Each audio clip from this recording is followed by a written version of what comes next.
I was born a fighter, a scrappy little kid on a Brooklyn block. I bobbed and weaved my way through life as I stood up against the neighborhood bullies. I always hated bullies. There wasn't a dare I wouldn't take on. As I grew older, I learned from the streets. I had a knack for the ladies, a strong right arm, and a love for rock and roll.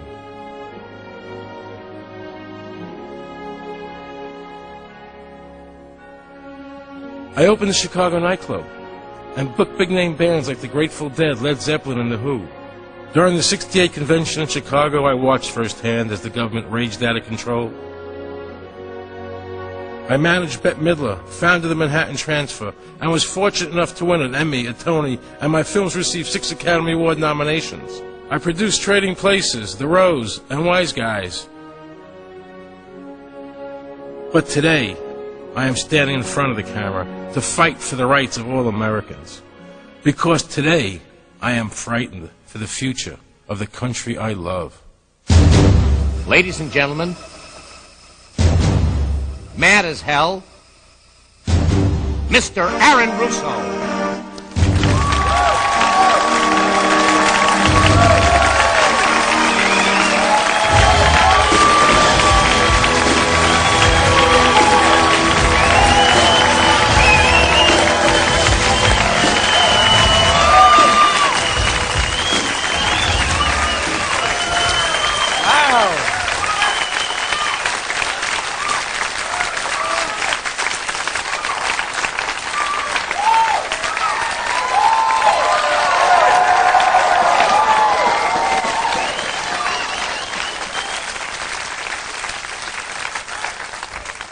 Hello, everybody. Hello. Welcome to Mad as Hell.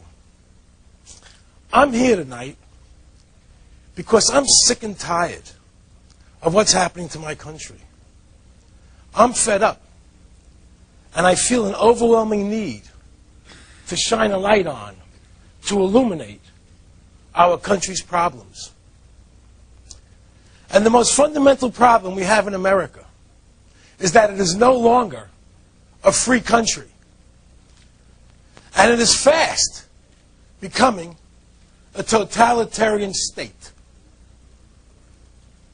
I know those are strong words, but they're true nonetheless.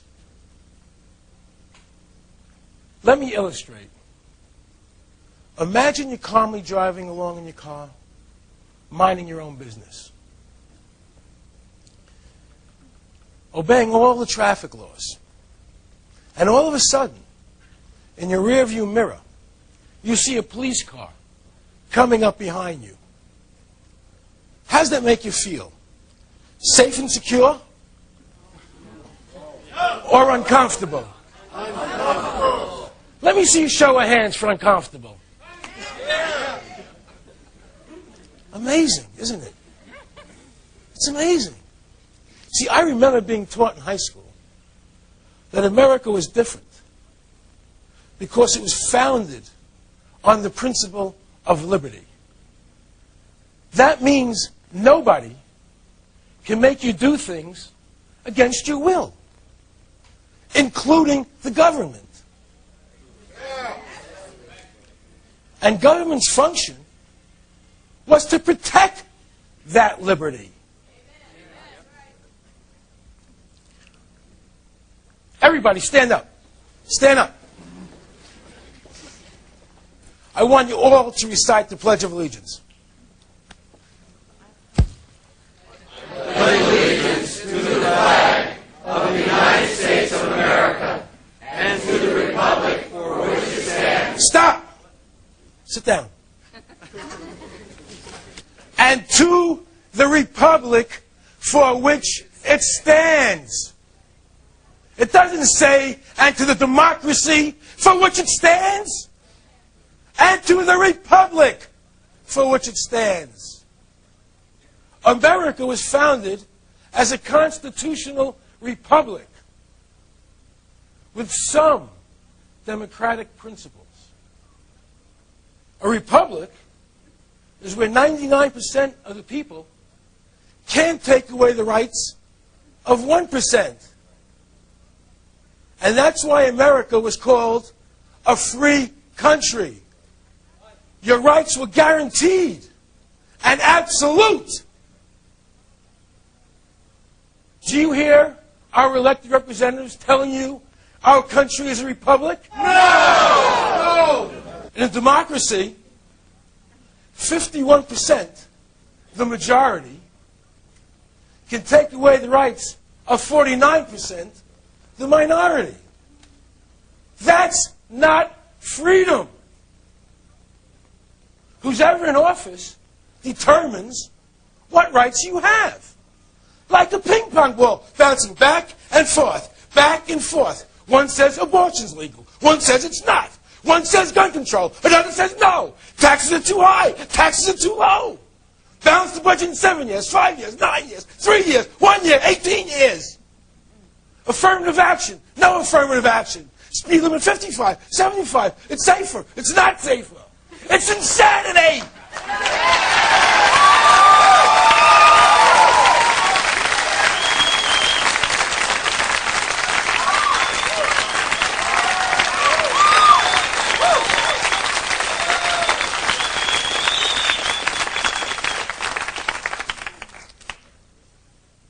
This creates a deep and dark division in America. Left versus right. Rich versus poor. Gender versus gender. That means man versus woman. What we need is a set of principles to live by, no matter who's in office. And we have it. It's here. It's called the Constitution.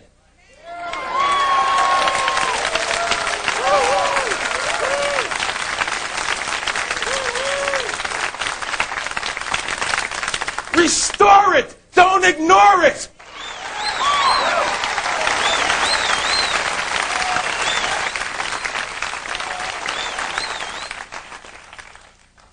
People often ask me, Aaron, are you a liberal or a conservative? A Democrat or a Republican? Those are just labels. The right question is, Aaron, are you free? Are you free?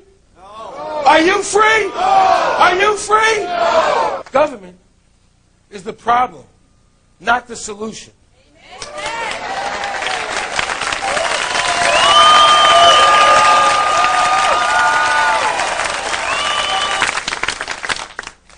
A big centralized government, like ours has become, manipulates us into strict obedience in the name of some contrived greater good. Social engineering. That makes me want to puke. Because that's the big lie. That concept is the basis for the destruction of America. It is the antithesis of everything we stand for. There is no greater good than each of us being free. That is the ultimate good.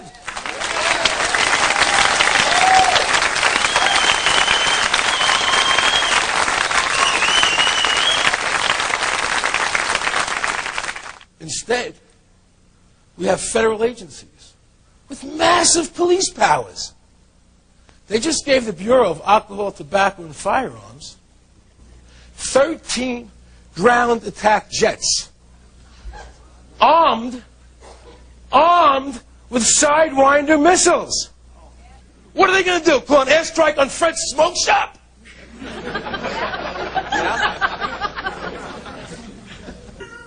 That's why my grandparents left Europe, to come here, to get away from governments who forced them into obedience. But now, here has become there. You have any music for me?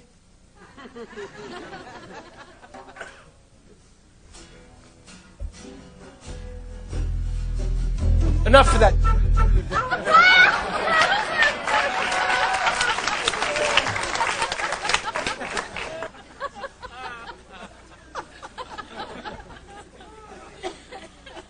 every election, politicians are sworn into office. They take an oath. They take an oath to defend the Constitution. So help me God. So help me God. So help me God. But after they swear to God, they dismiss their oath and ignore it. And ignore the Constitution. Why? You know why? Because the Constitution limits their powers over us. They don't want us free. They want us controlled. Like puppets. Little marionettes, they string along and do this, do this, do this, do this.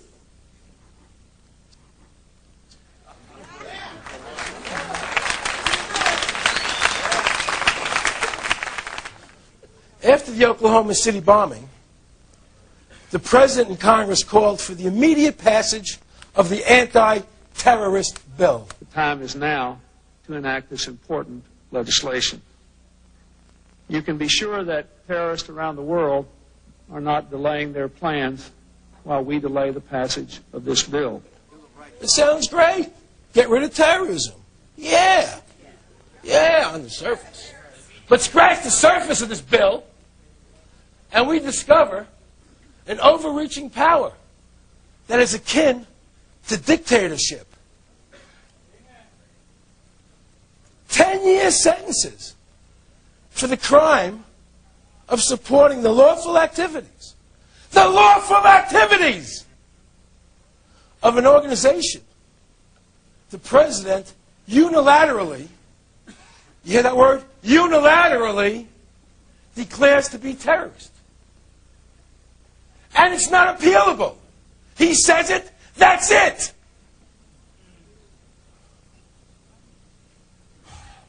Gets me so mad.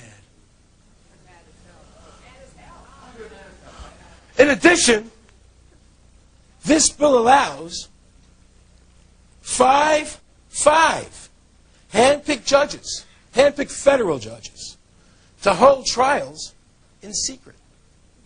In secret! Behind closed doors. Wait. Without a jury. And the defendant isn't even present at his own trial to defend himself. You know why? Because he doesn't even know it's happening. Okay? He doesn't even know it's happening. That means you could be on trial right now and not even know it. And you were just found guilty. All of a sudden you're gone. All of a sudden people are going to start disappearing. They're whisked away. What happened to Sam Jones? I don't know. He was at work yesterday.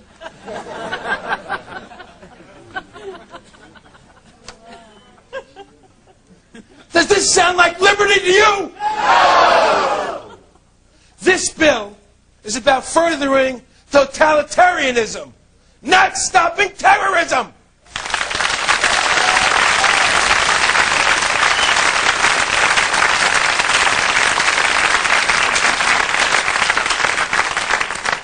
Welcome to the new America! Yeah! Russo for president!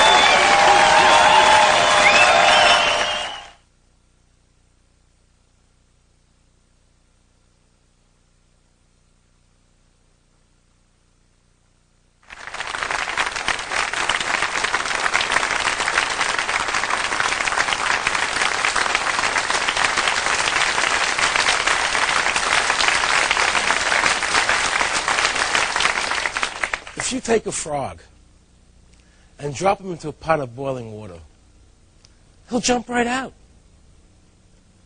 But if you take that same frog and put him in a pot of cold water and slowly turn the heat up, he'll sit in that pot of water, lulled into complacency, until he boils to death.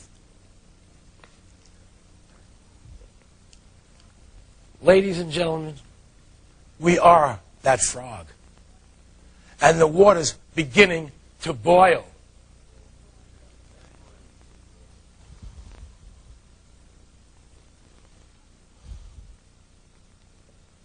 Did you hear we're being fitted for National ID card? Good.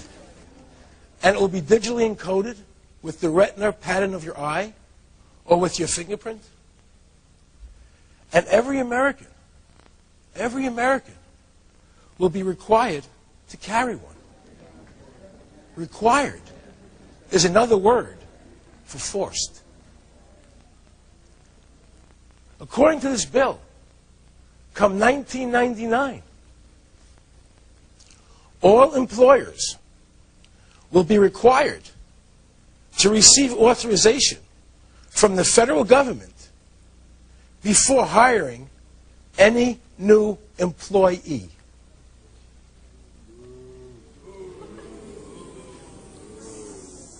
The social planners are forcing you to get their permission before you can hire anybody.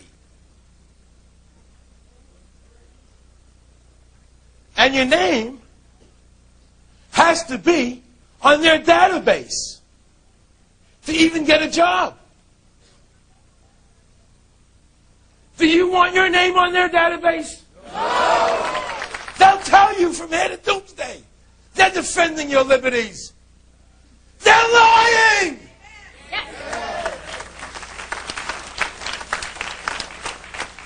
Don't listen to what they say. But pay very close attention to what they do.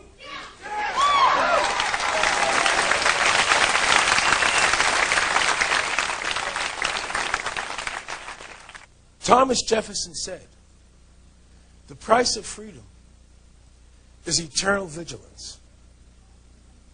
Well, how many of you have been vigilant? Or do you do whatever the government dictates and just accept it? Freedom is something you have to fight for. It's not automatic. In the history of the world, America has come the closest to being a free country. Let's not blow it.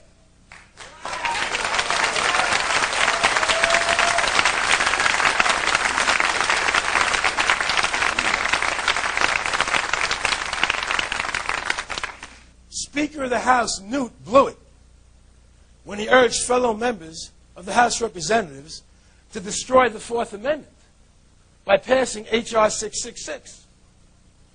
Do you know this bill will allow the government to invade your home without a search warrant?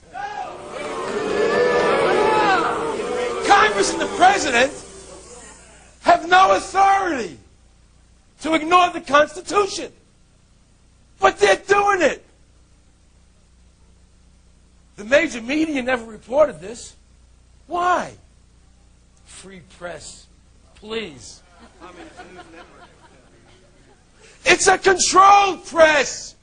And what they don't tell you is costing you your freedom.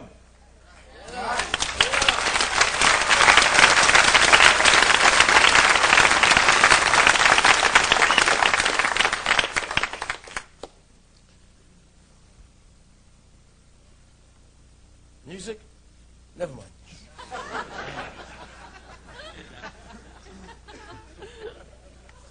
I'm on a roll. Why are you guys there anyway? I can't figure this out. Congress has passed the FBI wiretap bill. This requires that wiretaps be pre-built into all phone switching equipment by October 28, 1998. So that the Justice Department can listen in on any phone conversation in America, sitting in their office, pressing some buttons. Let's see what Aaron Russo's saying today. Sons of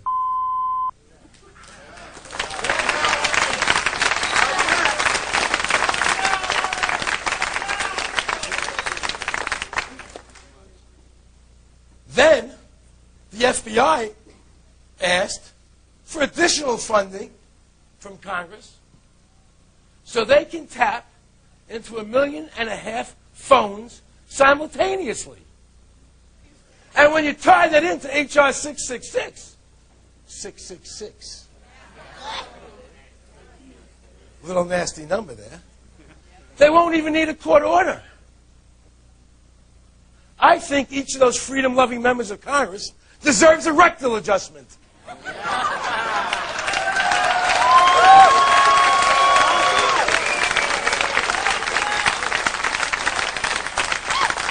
Now that's liberty!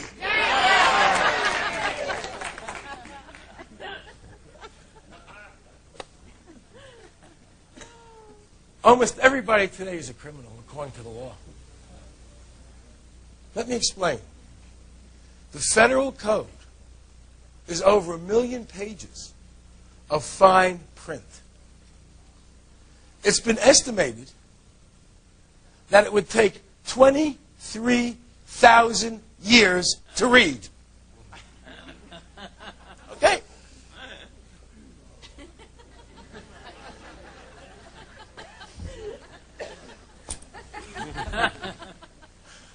Yet, ignorance of the law is no excuse. We are responsible for all these laws. It's just a question of who and what law enforcement decides to focus on as to whether you go to jail, or you go to jail, or you go to jail. How does that make you feel?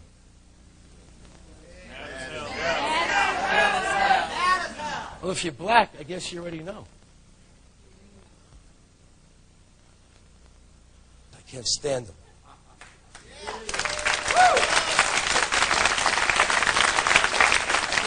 I mean, I can't stand them.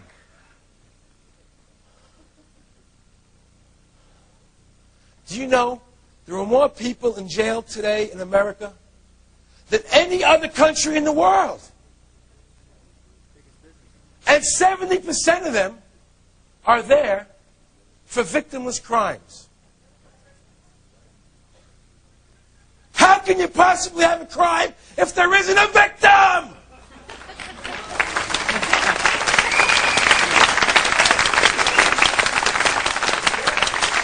Idiots. They spent a fortune. They spent a fortune trying to put Heidi Fleiss in jail. And yet, at the same time, they let out a rapist who's victimized over 200 women.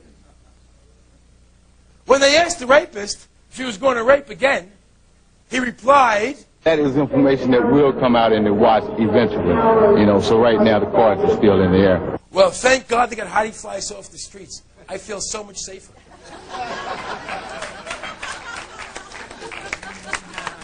In goes Betty Crocker, out goes Jack the Ripper.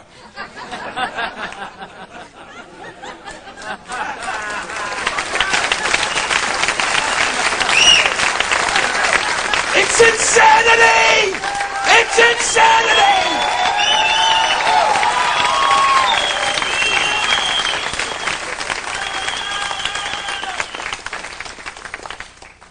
In Washington, there are entire buildings that just hold books of rules and regulations.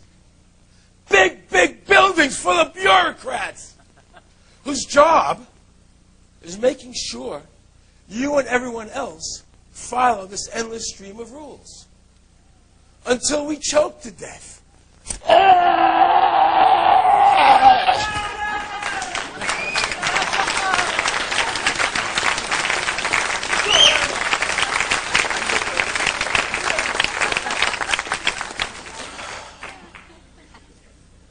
Oh, they put so much pressure on us that we have heart attacks and die. Wait, do you think this is the government's way of subsidizing the medical profession?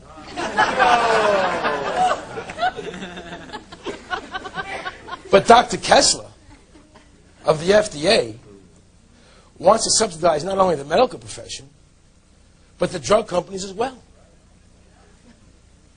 by outlawing vitamins.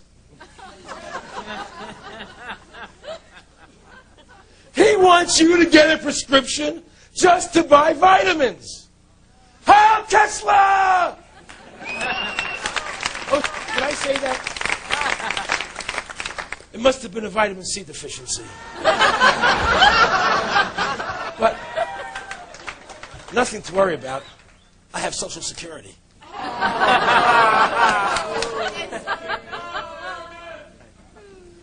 Can you believe what they've done to Social Security? I mean, can you believe it?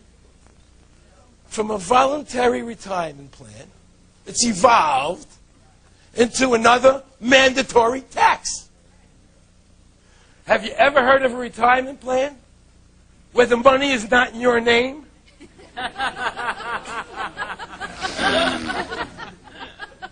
And the custodian can spend it at his will? And you can't leave it to your heirs? And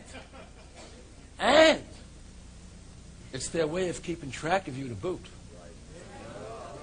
Try running a private fund like that. And then there's the IRS.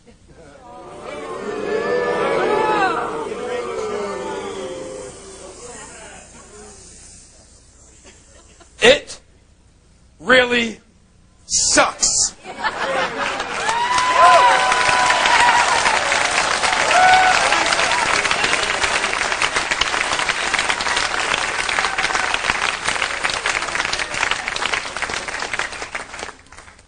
I didn't know whether to say sucks or steals. They're both so appropriate. They tax you your whole life. And when you die, they tax you again on the money you leave your family.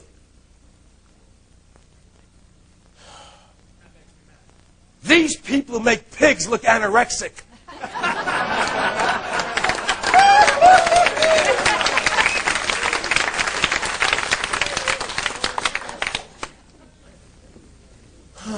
This is hard work. The San Francisco Chronicle reports by the year 2010, federal income tax and Social Security combined will take 84% of everything you earn. Now, I ask you a question. How can you raise a family if parents are supporting the government instead of their children? Of course morality is declining. Of course crime is soaring. How could it not? Repressed people strike back.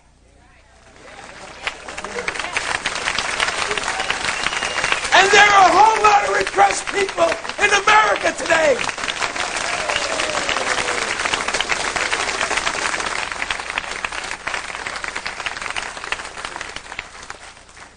Do you feel repressed by the government? Yes! Let me see a show of hands.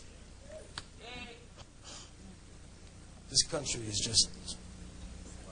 it's just unbelievable. It's just unbelievable. Have you heard about GATT?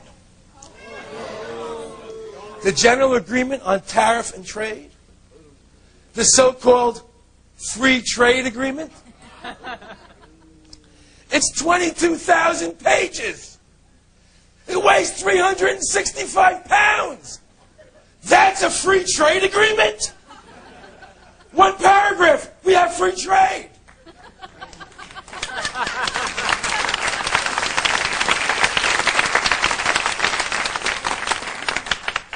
No one, not even your congressman or your senators, read it. It would take 4 senators just to lift the thing. Jose, bring out GATT. Bring out GATT.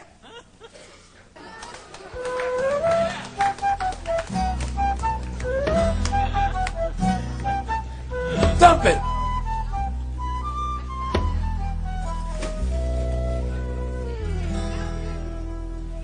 You okay, Jose? I don't want you to get hurt. I'm the star here, Jose.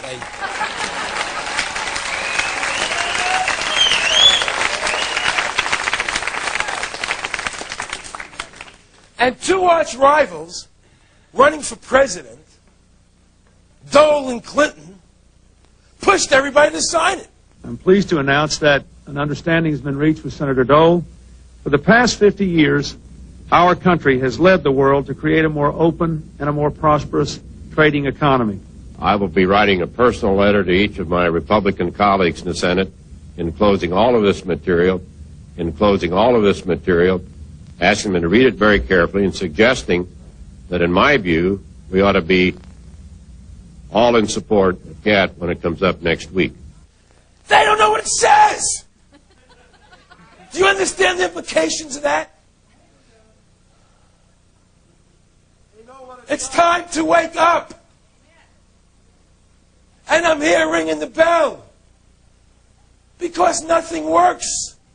Healthcare, welfare, taxation, education, inflation, deflation, politicians lying, people dying, police state, subjugate, corruption, corruption, corruption, corruption!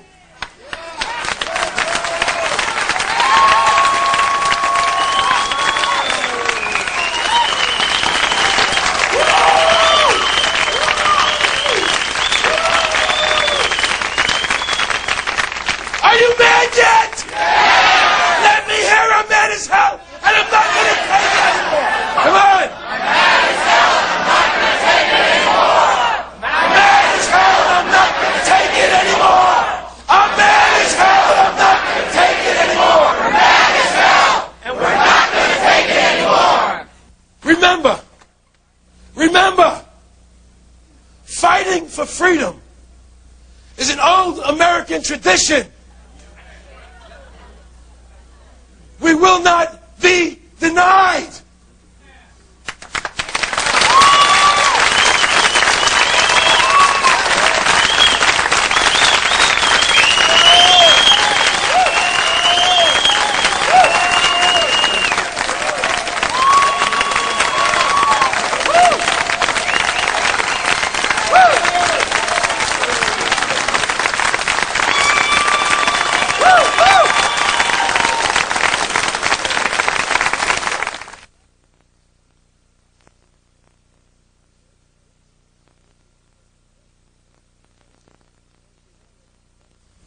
Recently, the Associated Press reported the results of a national poll asking Americans if they trusted their government.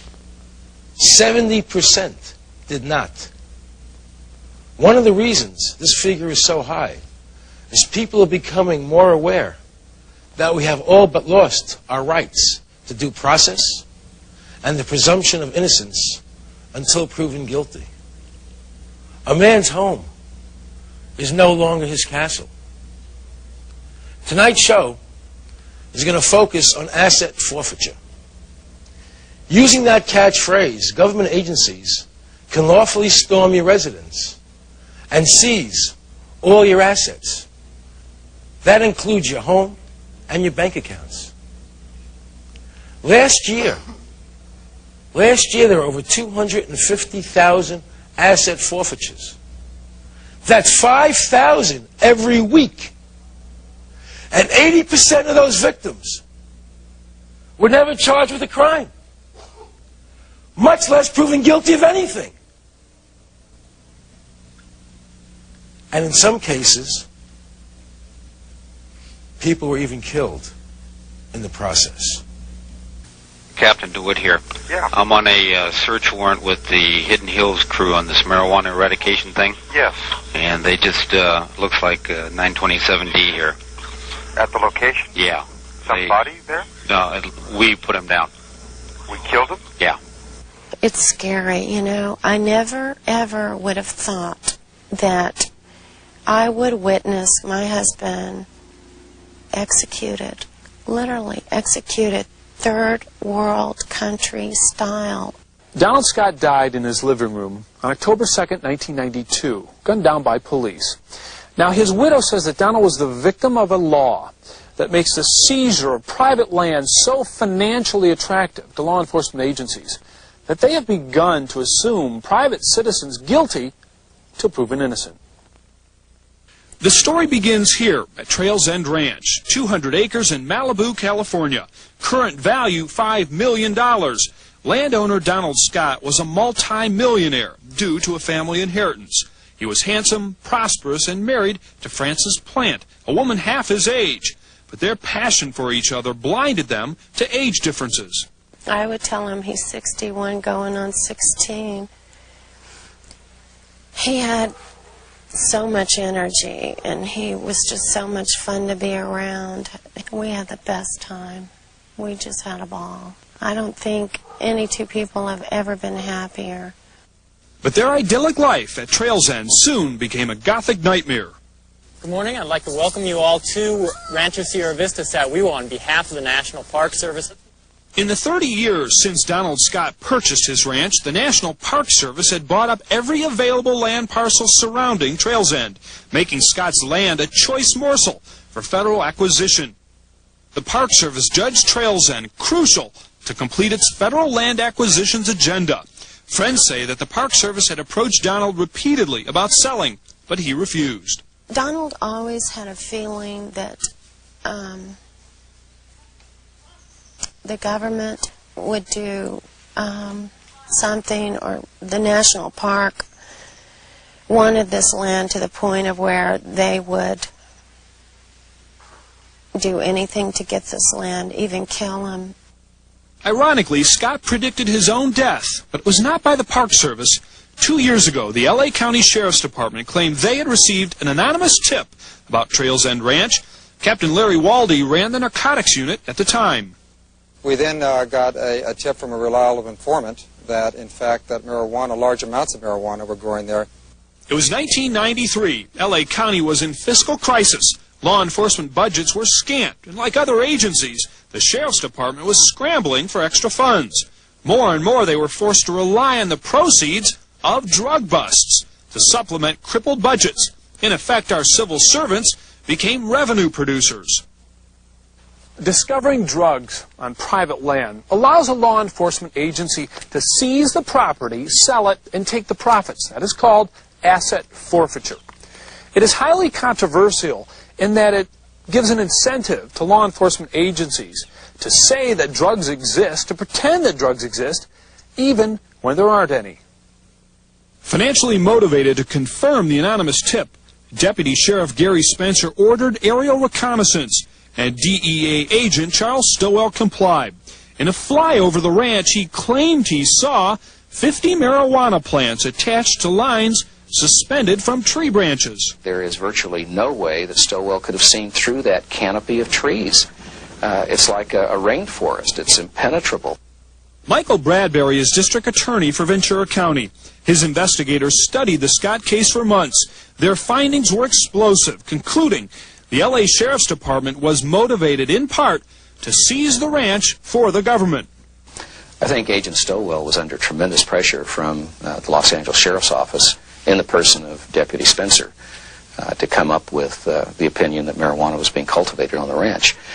As a matter of fact, after Stowell initially said that he had seen marijuana, he called Spencer back and said, "I am not comfortable with you using my name, and you have to corroborate me." Despite Agent Stowell's reservations, the Sheriff's Department marshaled ground teams from the National Park Service and the Border Patrol. But even their ground surveillance turned up no marijuana.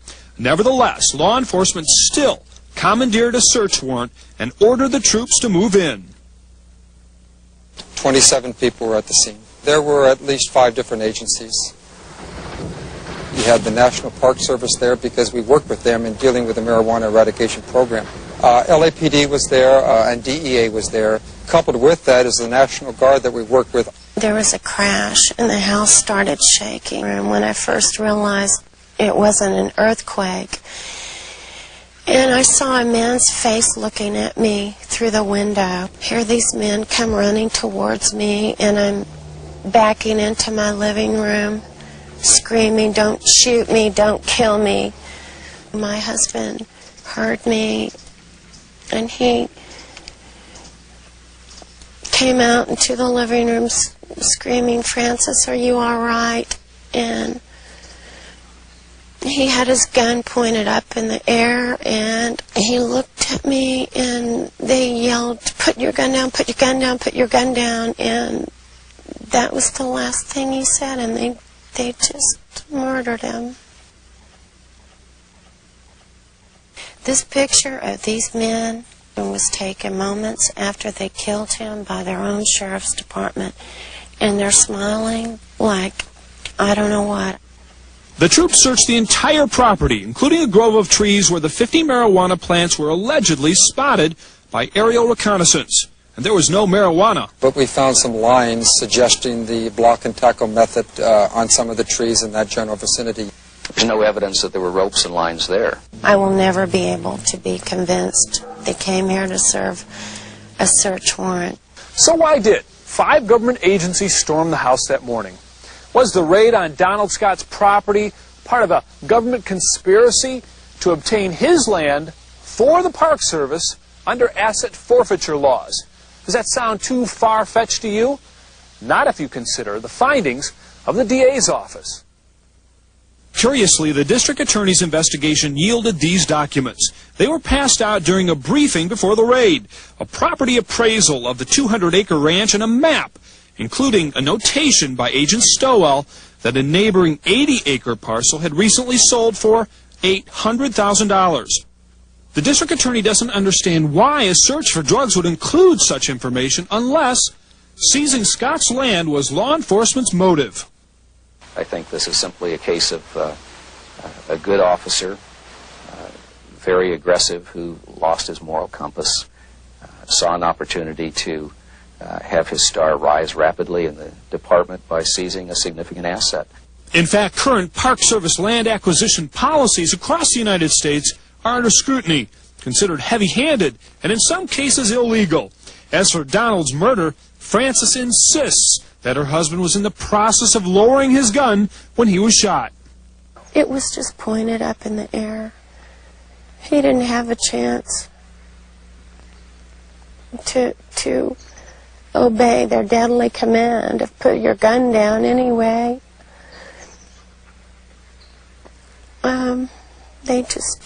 They just blew him away. And Frances's nightmare just kept getting worse. Months after Donald's murder, the ranch house burned down. Frances says it may have been arson.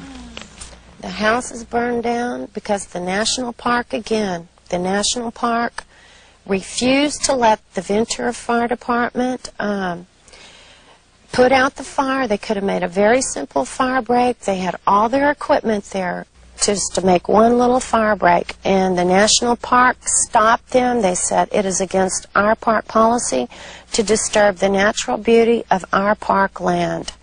And now, guess what?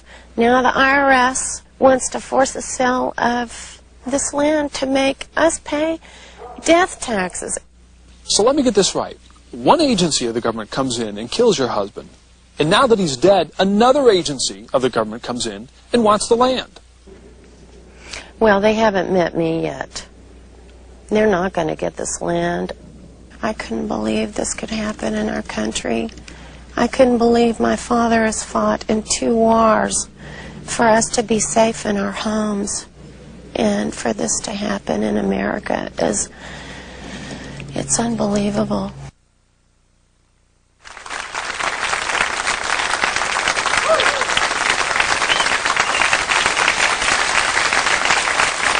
That piece was absolutely frightening.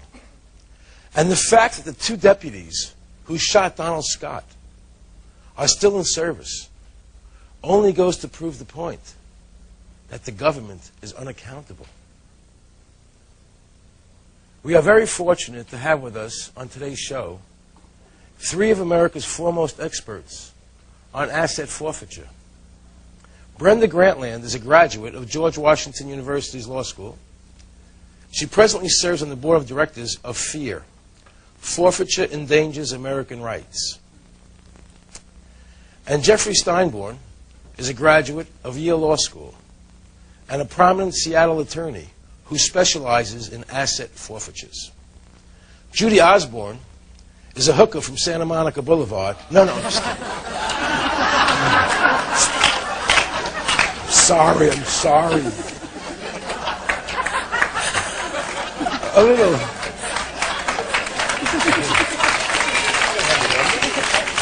Have your asset seized for that. Have your asset seized for that, too. There you go. Judy Osborne is the author of Spectre of Forfeiture. She defeated the government's attempted forfeiture of her home and now edits the Fear Chronicles.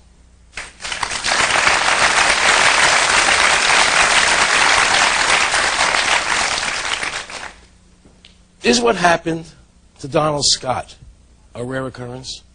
Many of the things that happen to Donald Scott happen every day.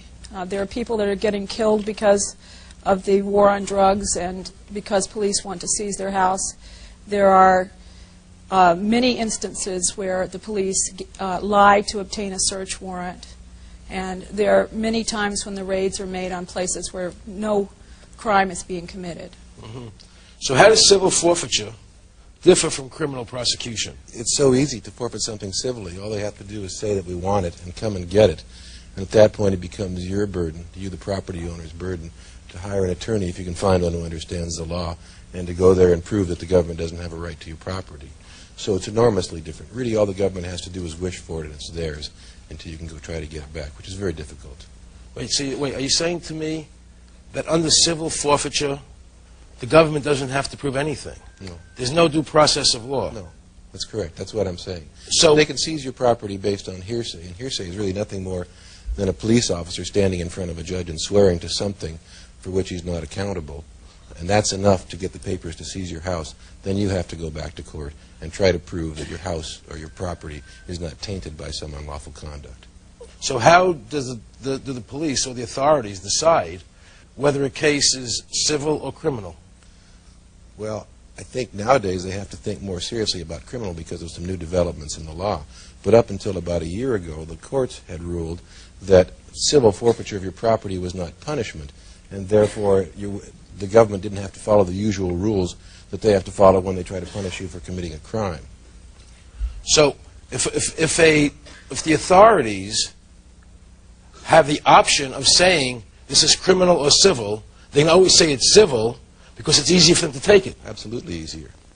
And that's what they do, and that's why for the last 10 years the government civil forfeiture program has really been running amok. What you have here is the government, well, the looters are in the wheelhouse, and they're using the government as a way to loot the country.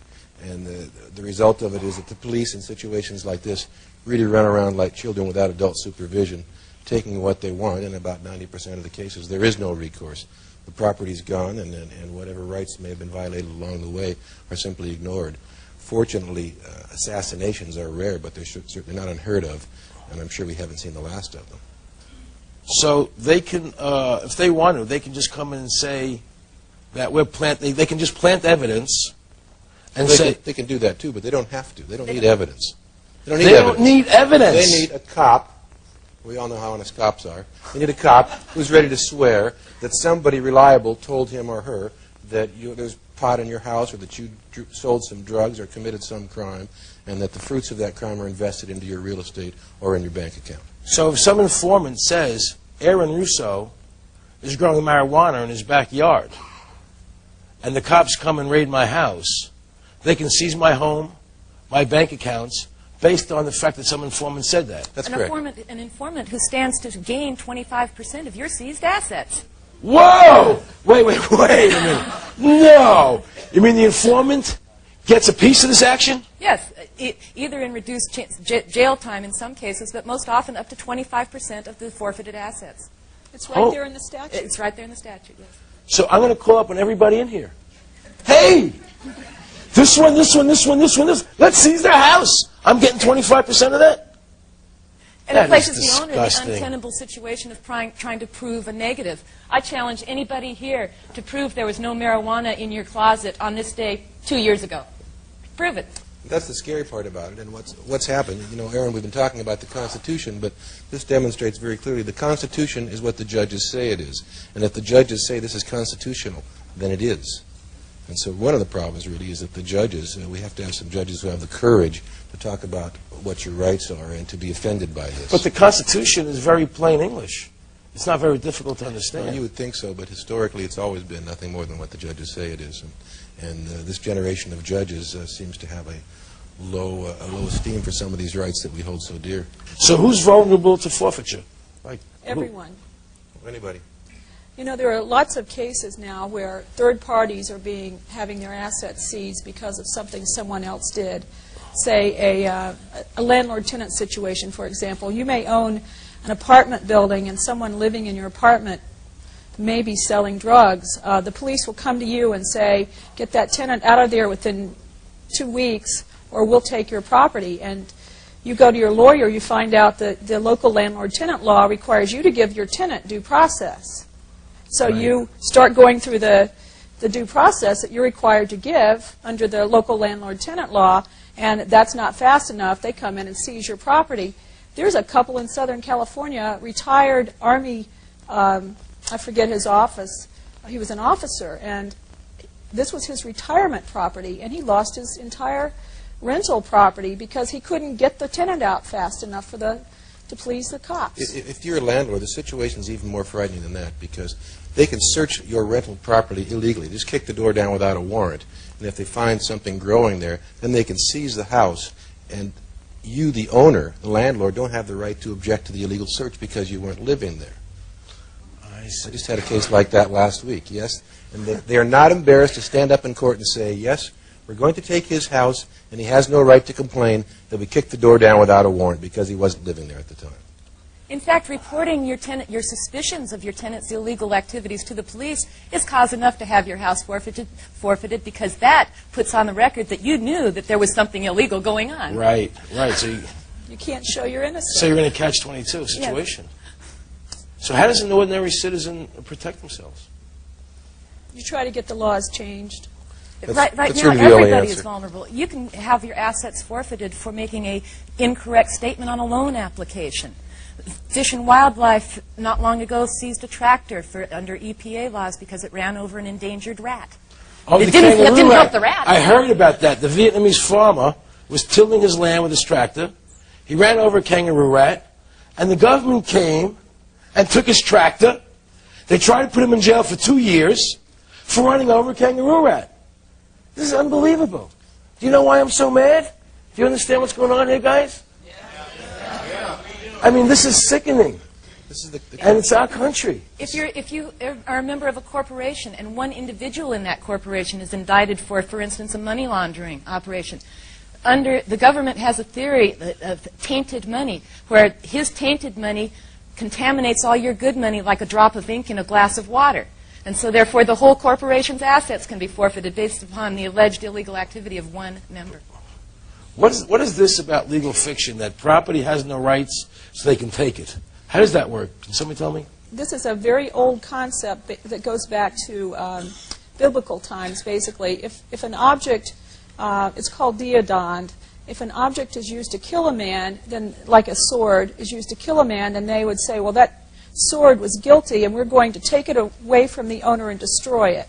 And the owner's rights in it disappear. And they're using that fiction. It's a lie. A fiction is a lie. But as an example, I heard about a man who lost his airplane because he said the airplane had no rights. It doesn't matter that the man owned the airplane. He said the airplane has no civil rights, so we can just take it. Or we can take his car, or we can take the money, because property has no rights, ignoring the fact that people who own the property have the rights of ownership. Right. That's the legal fiction, am I correct? Right. Explain to me about the 30 days, how that works. That you have 30 days to argue against the seizure, and if you don't do it within 30 days, then you can't get it back? There's a very important part about that I think that you're overlooking.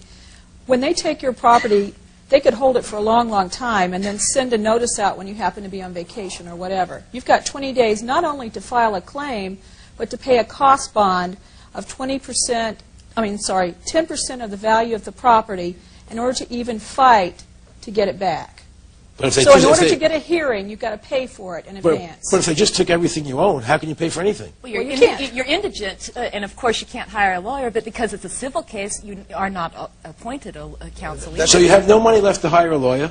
They don't give you a court-appointed lawyer, so you can't even fight back in the time allotted. And the law is so complicated that the majority, I would say, of lawyers don't even know how to fight civil forfeiture. This is unbelievable. So people can't fight it themselves. And which federal agencies have the power to do this? Most of them. And that's the reason that most forfeitures, people abandon or give up their property or lose their property without ever going to court, without ever getting a day in court. They just lose it. And though the precedents were set by drug laws, there are over 200 federal forfeiture statutes, and many of them don't even contain the exemption for innocent owners that the drug laws contain. Where does the money go when they take it all? The police get to keep it. Whoa! Whoa! Wait a minute. Not only some guy calls up and says, hey, Russo over there is doing something wrong. He's sleeping with his wife or something. Okay? Sex is not allowed here anymore. Okay? And then they come and raid your house. They take all your assets, right? And then they get to keep them.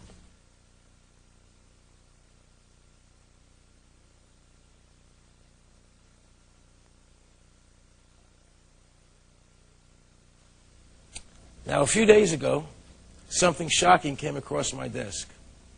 A new bill, H.R. 1617, the Career Planning Act. Whew. And it's already been passed by both the House and the Senate. It's in committee now, waiting to go to President Clinton for his signature. Carolyn Steinke knows a lot about it. She's the executive director of Parents Involved in Education, and the facts she'll give you will prove that George Orwell's 1984 is only 12 years late. Carolyn, please be the first one to vent.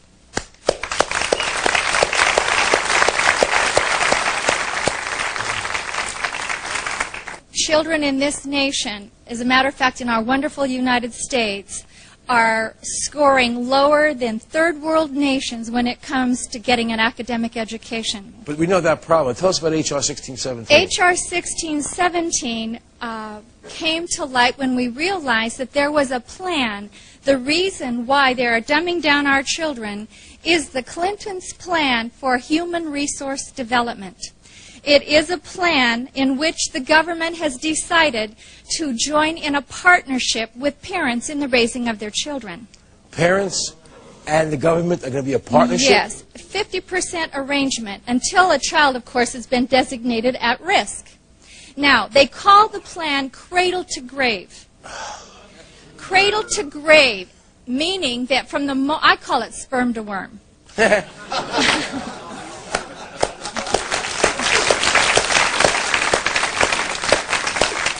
When the federal government finds out a child is conceived, that is the moment for assessing the parent.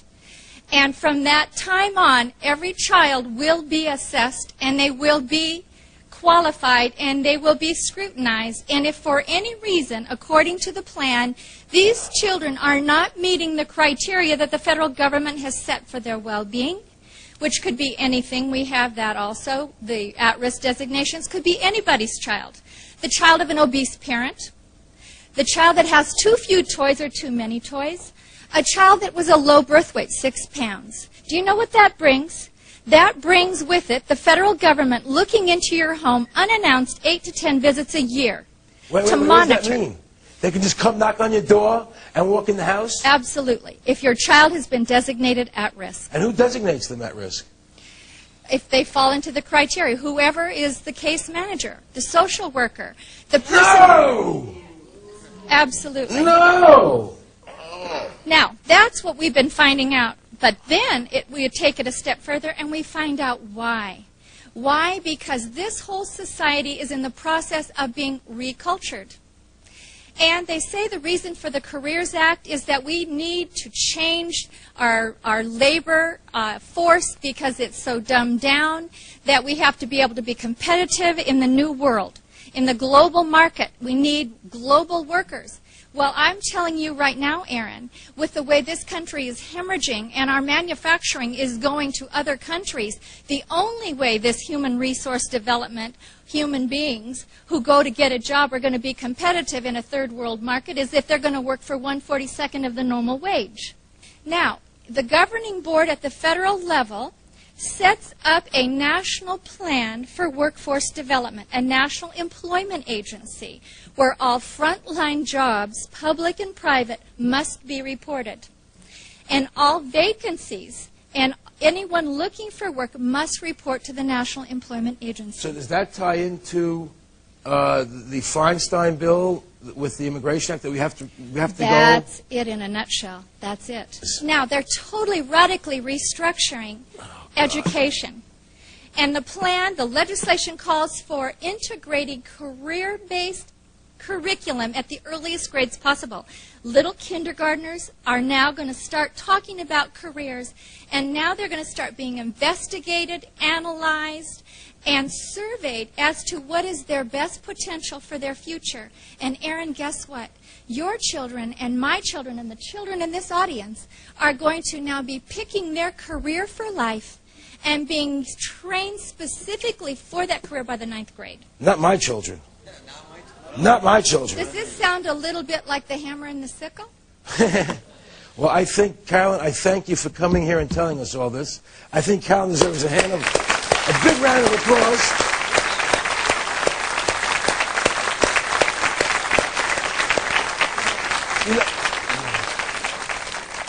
You know, no matter how deep I get into what's going on in America, I'm still amazed by the things I'm learning. And that's why I decided to do this show, so that we can all learn something together to stop this vulgarity and this deceit by our government. You know, this podium is your platform. So anybody else who wants to vent, please raise your hand. Please. Introduce yourself, please. Hi, Aaron. I'm Julian Whitaker, and I'm a medical doctor. I've been practicing in the state of California for about 20 years. Been very active in medical freedom. I practice what you call alternative medicine, which I don't call alternative medicine. I just call good medicine, because we use vitamins and minerals and things of this nature. I've been following the FDA. I've been involved in several lawsuits against the FDA with vitamins and minerals. However, there's something going on in Houston, Texas right now, which amounts to a cultural rape. There's a physician there by the name of Stanislaus Brzezinski. And I've been hearing about Stanislaus Brzezinski treating cancer. Basically, he has found a definite method and cure for cancer by isolating naturally occurring particles from the blood that get into the cell and turn off the genetic activity that causes cancer to progress. I have visited his clinic on 2 occasions. I've gone over terminal brain cancer patients that never, ever regress or never go into remission. They go into complete remission. There's a case in San Francisco of a 4-year-old girl who had a rhabdoid tumor of the brain, the most deadly tumor in childhood, 52 cases reported, average lifespan is 8 months. She lived 2.5 years, and she died not from cancer, but from the radiation and chemotherapy she had before she had this therapy. Now, I've talked to leukemia patients and lymphoma patients, complete remission. And it makes sense. Now, let me finish this. It makes sense because these particles go in and activate or deactivate the tumor or suppressor genes and the oncogenes. It requires a paradigm shift in cancer. Now, why I'm here is this. In 1983, the American Cancer Society put this on an unproven blacklist. 2 months later, the FDA filed suit in federal court in Houston in 1983 to put Stanislaus Brzezinski out of business and to destroy his discovery. Well, let me ask you a question. Why is it in their interest to stop a cancer cure? Why is this happening in your mind? Whenever there is a true discovery in any culture that requires a shift of paradigms, the paradigm we have in cancer now is you cut, burn out. This paradigm is you stop it at the genetic level. You don't have to cut, you don't have to burn. All of that, the billions of dollars of industry, goes down the drain. So there's 3 areas of resistance to this. There's the government, which is illegalizing it. There is the oncologists, which are hot and bothered because he represents a challenge to their belief system. And then there's the insurance company, which basically is governed by the physicians. Would it be possible to bring Doctor to the show here one day? Yeah, absolutely. Thank you.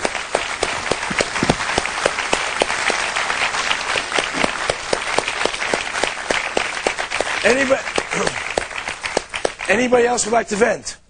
Senator Rogers.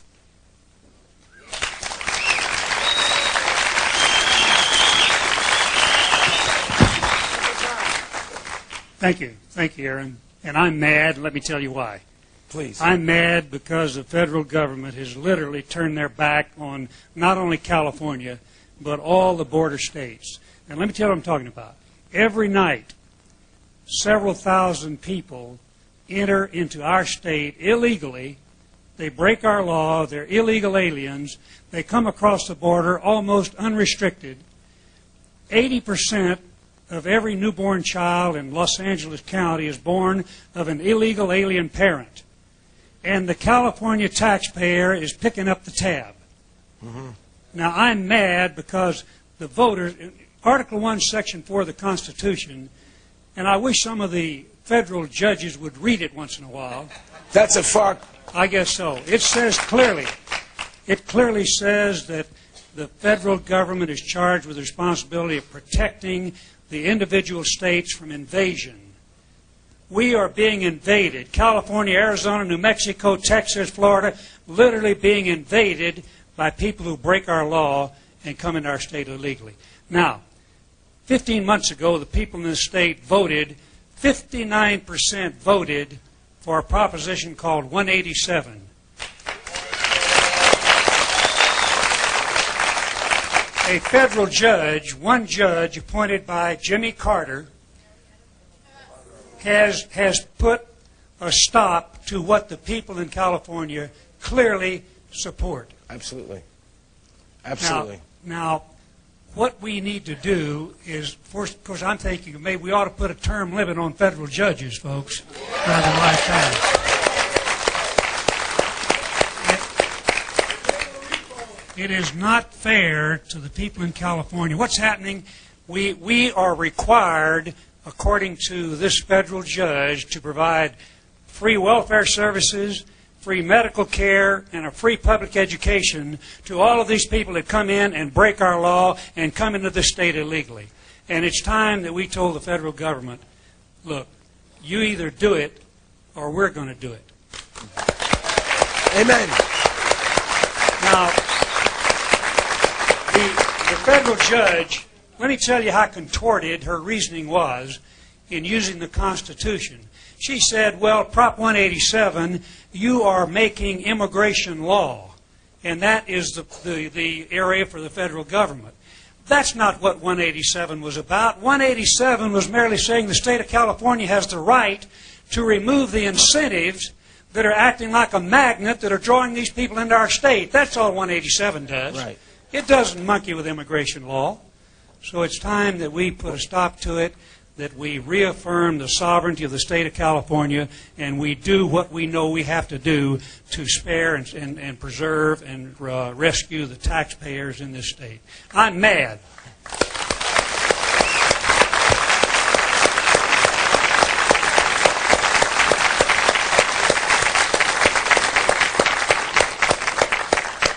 Who else would like to vent? Gosh, a lot of us. I don't know if we can go with as many people. You know, how about you, Senator Duke? You have anything for us?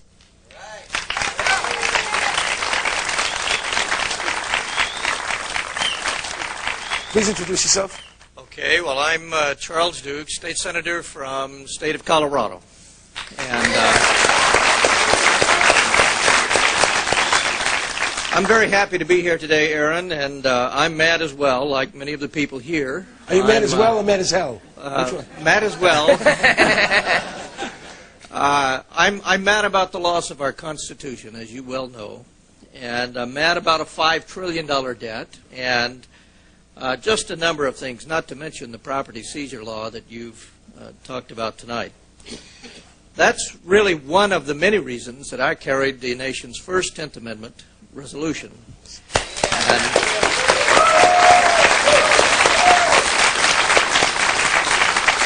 that resolution restores to the states the power that I believe rightfully belonged to them all along, Absolutely. but has been stolen from us by this rogue Congress. Now,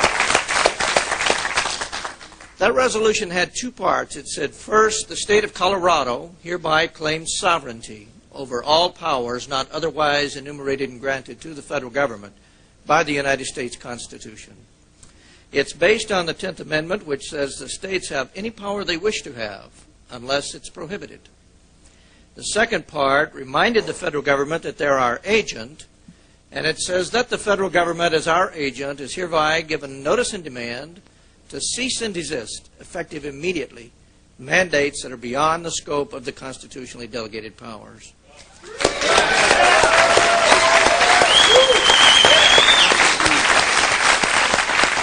Colorado wasn't asking the federal government for anything. We were telling them the way it is. Now, I was a little unprepared for what happened after I did that. I really kind of did it initially, not only to support the Constitution, but primarily for fun. Well, it really took off across the nation, and in fact, Senator Rogers sponsored SDR 44 here in California, and that has passed as well. To date, we have 21 states that have passed that 10th Amendment resolution. Yes! Yes! Yes! Now, some have said, where are you going with this, Charlie? What exactly are you trying to achieve? And I said, well, let's suppose we get 38 states to adopt the 10th Amendment resolution, and we call a meeting of those 38 states, and we draft some orders for Congress. And we hand it to the Congress, and we say, here are your orders. You are our agent. You have 90 days. And they'll say, or what? And we will say, or your services are terminated.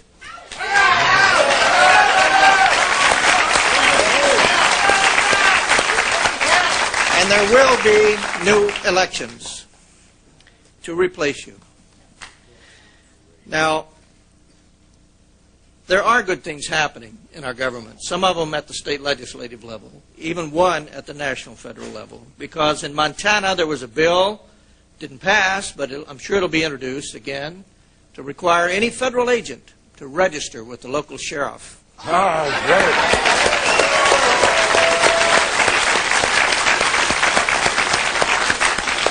You might be very surprised to know that the Supreme Court has ruled on more than one occasion that the federal government has no police power.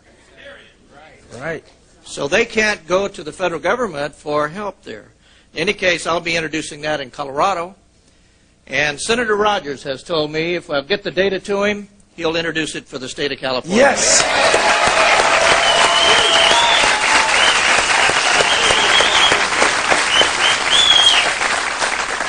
There really is a revolution underway in this country. It's not the one Newt Gingrich thinks it is.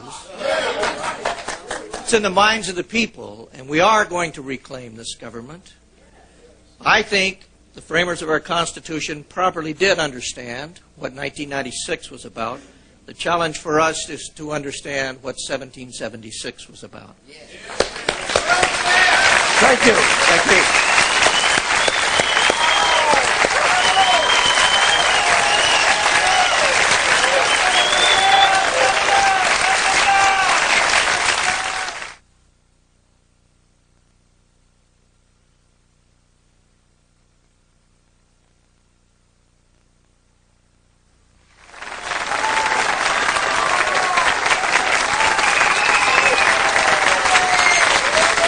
Here's a remarkable friend of mine who I love dearly and who's given a lot of thought to the subjects we've been speaking about tonight.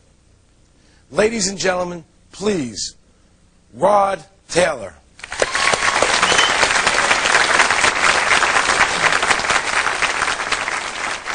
I'm here to talk to you about the problem of slavery. It didn't end in the 1860s. It's a social malady that's with us today, and it's increasing in its scope and virulence. The desire to enslave our fellow man is unfortunately intrinsic to the human character. It has been with us since the beginning of time, on every continent and in virtually every culture, from ancient Egypt to Babylon to Greece and Rome, Africa, Asia, Europe, and the United States.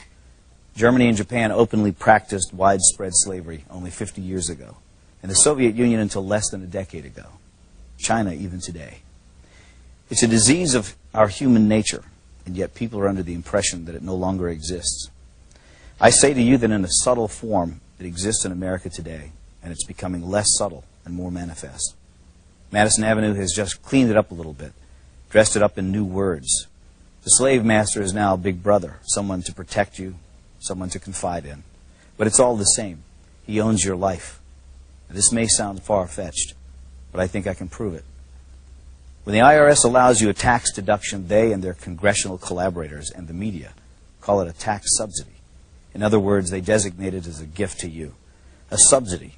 The only way they could conceive this terminology is by presupposing that they, i.e. the government, own all the money. Their view is that they're entitled to it all. That which they allow you to keep is their compassionate and generous gift to you. How can this be?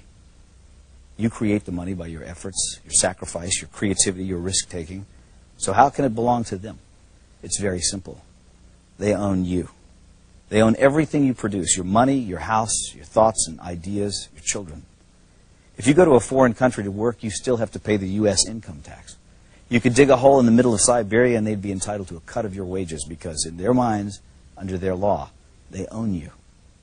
They create arcane and esoteric laws to criminalize you. You may try, but you can't obey them.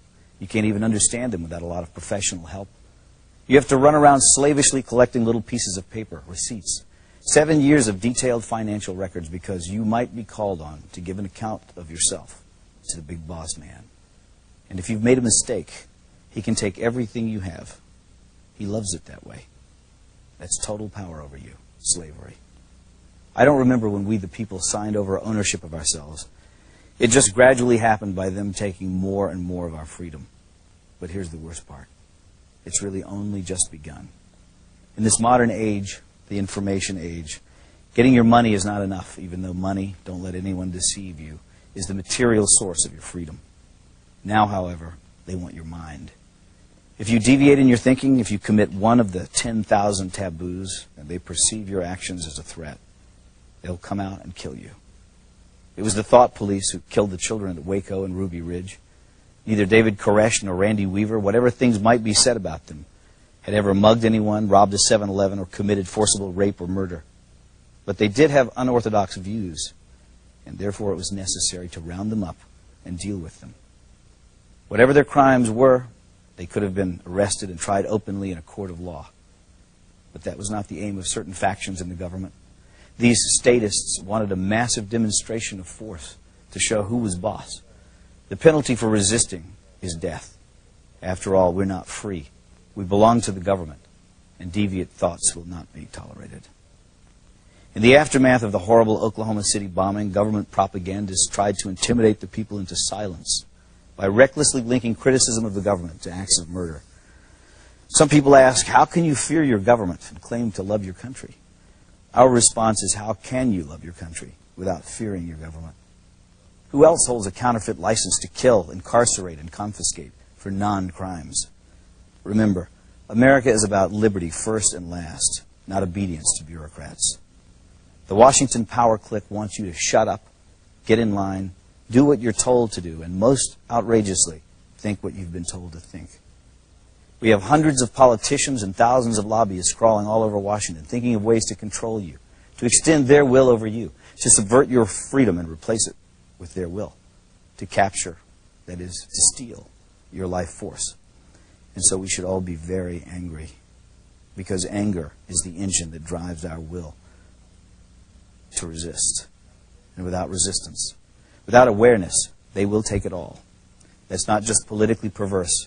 It's a sin against mankind, because freedom is actually sacred. Drop an ant into a jar and seal the lid. It will spend the rest of its life trying to get out. It has nowhere to go, but it wants to be free. That is its nature. It's the way every living thing is made. Once, a long time ago, I saw something at the zoo, a wolf lying in its cage. I thought about how this magnificent animal was the end product of millions of years of evolutionary design. A nose that could detect the faintest scent, ultrasonic hearing, eyes that could see in the dark, teeth and jaws capable of crushing thick bone, heart and lungs that could run him for hours in a sub-zero blizzard. And yet there he was, lying forlorn and full of despair. He was well fed. He had a clean habitat and water and medical care. So what was the problem? He was sick with the knowledge that his wonderful powers would never be exercised again. And so he lay there, his head on his paws, staring blankly ahead at perhaps some imaginary forest that he could never reach because there were bars around him. They had not killed his body, but they were destroying his soul. God gave Adam and Eve freedom, even though he knew they would invite death into the world. That's how important freedom is in the divine scheme of things. And that's why we urge you to defend it always.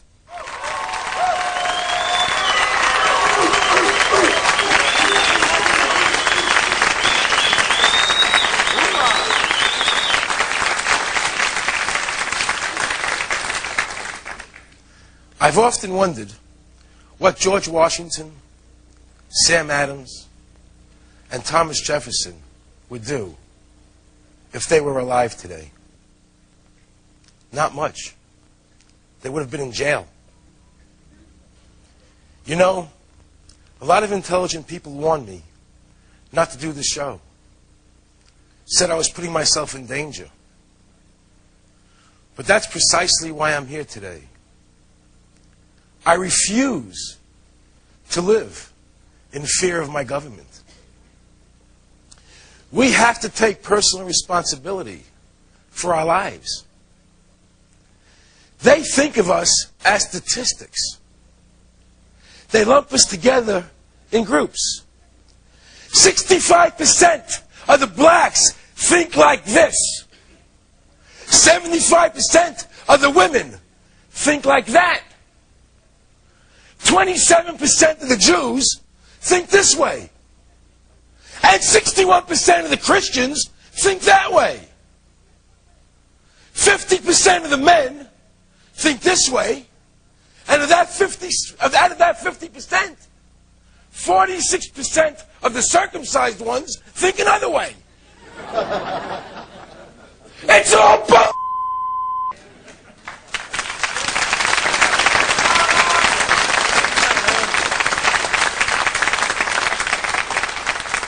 There are no groups. We're individuals. Group thinking is no thinking. It's black against white, rich over poor, straight opposing gay, men versus women, rancher against rapper.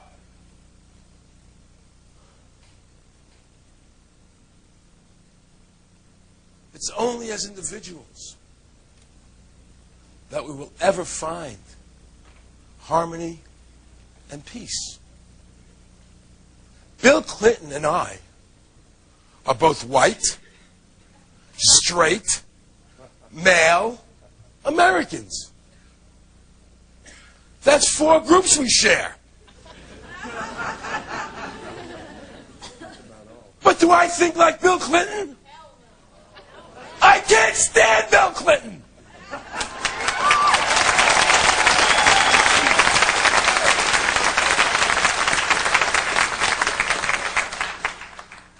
I am Aaron Russo before I'm white, before I'm Jewish, before I'm an American. I can't think like all Jews, or all white people, or all Americans. It's not possible. Divide and conquer. It's an old formula. Folks, we've been splintered. My hope is, God, I pray, my hope is that this show, this series, can bring all these splinters together into a strong oak tree that can withstand the assaults that we're under. So we can once again make our common thread freedom of the individual. So we can all be different and still defend each other's rights and appreciate our differences. That's what it's all about. And if you don't allow freedom, If any of you don't allow freedom for somebody else, then you can't have freedom. Do you understand that?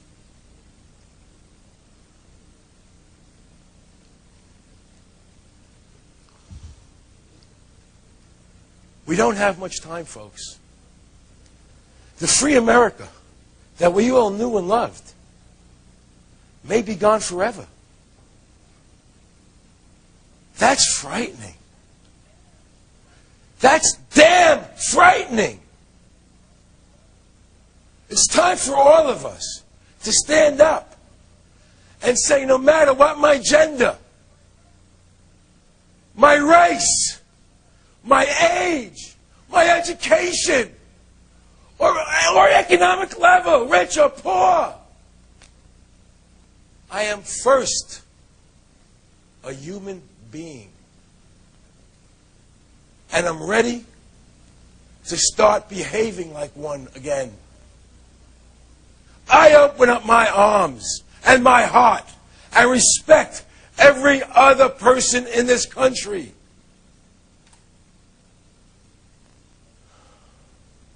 No more labels to separate us. No more judging each other. Live and let live. We are going to reclaim America's ideals of brotherhood and liberty for everyone. That's our greatest legacy. I want all of you who feel as I do to send me letters and faxes. Email me. Tell your friends to join us in this crusade for freedom. This will be the largest crusade in the history of America, and a direct challenge to the status quo. And Washington damn well knows it.